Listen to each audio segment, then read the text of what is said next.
Hello everyone, this is Paul again. With this video, I'm going to do a review on the Nitto NT01s, and bear with me on my opinion on these tires because I have absolutely nothing else to compare them to. This type of car, I've had many cars, sports cars, race cars. This car, it's a little tricky because it has so much horsepower from the factory, no weight over the rear wheels, no traction control, stability control, nothing. So it's almost like you need a straight slick on this car to really know what it can do off the line. Unless you're a good driver, okay, great. You can handle it. But these tires, I'm kind of comparing them to the old ones, which I shouldn't do. When I bought this car, the tires that were on it were the original ones, and they were 15 years old. They wouldn't hook up for nothing. And when I got it back home, after like a month or so, I just drove it around here and there. I did a little bit of I guess you can call it a half donut in the parking lot, just having some fun. And immediately, tires started flying apart on the rear. So I bought these Nitto NT01s. They, as soon as I put them on, and again, I'm comparing these to the old tires, it was like first and second gear was like ice skating. Wouldn't hook up for nothing.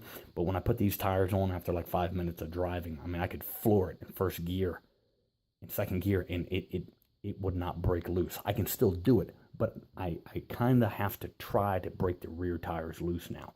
Now, again, I'm not telling you to put this on your front-wheel drive Honda or your rear-wheel drive or all-wheel drive Lamborghini. I'm just saying this car has a lot of power from the factory. There's nothing to help to stabilize it.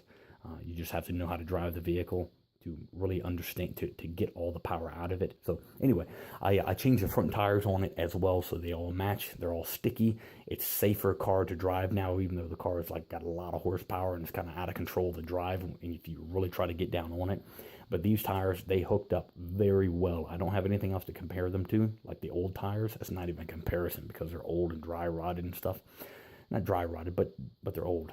So if I had to buy these again, I would, but for the back, any Viper owners that keep the original wheels, I think I'd go with a 335, I think it is 35 tall in the back, not 30. It just looks like a rubber band in the back compared to the front wheels, in my opinion. Anyway, but yeah, that's my review. They do pretty well, and I've got, I think about 3,000 or 4,000 miles on the rear tires. They're still there, so I'm guessing about 15,000 miles on these tires I'm going to get, especially the back.